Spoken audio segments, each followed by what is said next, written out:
Warzone से breaking, Zaporizhzhia में Ukraine का पलटवार, रूसी सेना का हथियार गोदाम भस्म किया, हाइमार्स और ड्रोन से यूक्रेन का हमला।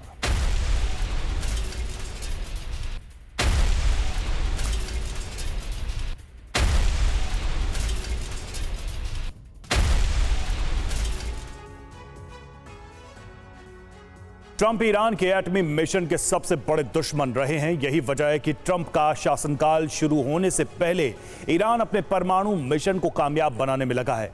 अमेरिका को ईरान के मिशन से जुड़ी कई खुफिया रिपोर्ट्स मिली हैं।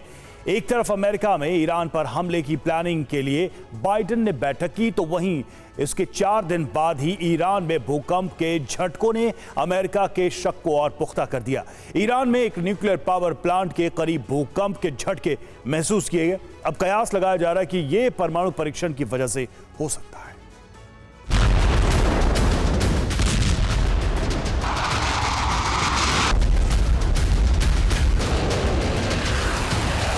एक ही जमीन लेकिन कमाई के कई रास्ते।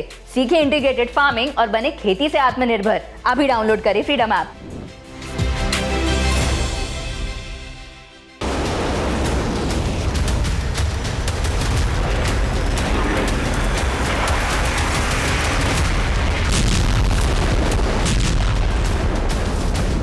दुश्मन की जमीन पर इतनी ही आग, इतना ही बड़ा धमाका और इतनी ही तबाही चाहते हैं खमने।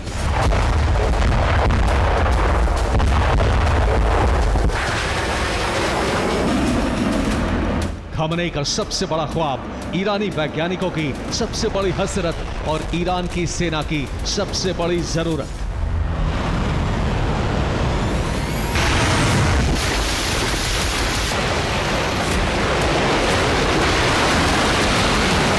बरसों से ऐसे ही धमाका करने की ताकत जुटाने में लगा हुआ है ईरान।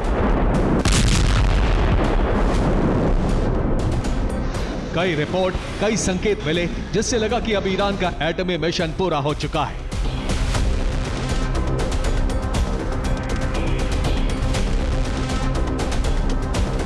कई बार अंदेशा जताया गया कि ईरान के पहाड़ों के नीचे मौजूद न्यूक्लियर ठिकानों में एटम बम तैयार हो चुका है।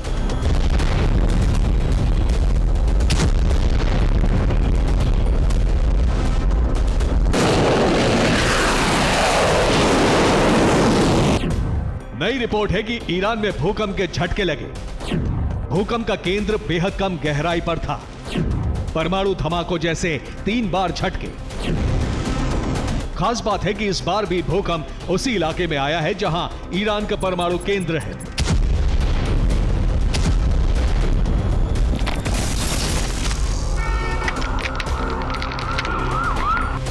विशेषज्ञों के मुताबिक अमेरिका में ट्रंप के चुनाव जीतने के बाद ईरान में एटमी मिशन को तेज करने का दबाव है।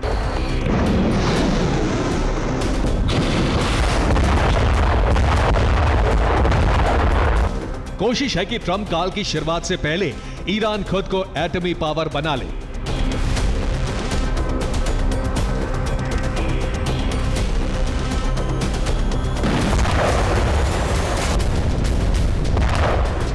ईरान पर इजरायल के एयर स्ट्राइक के बाद से ही ईरान जल्द से जल्द परमाणु बम बनाने में जुटा है। इससे पहले 6 अक्टूबर को भी ईरान में भूकंप आया था। तब ईरान ने भूकंप की खबरों को दबाने की कोशिश की थी, लेकिन आर्मीनिया की सीस्मिक स्टेशन ने 4.6 भूकंप का खुलासा किया था।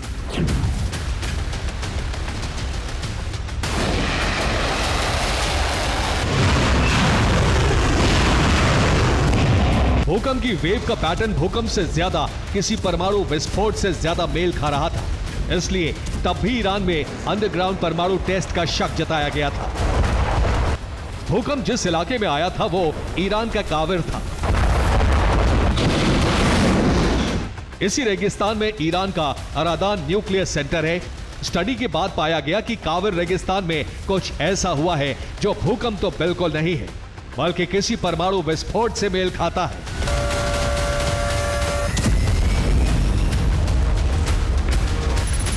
सोमवार को ईरान में आए भूकंप की डिटेल निकाली गई है। यह भी आमतौर पर होने वाले भूकंप के झटकों से थोड़ा अलग है।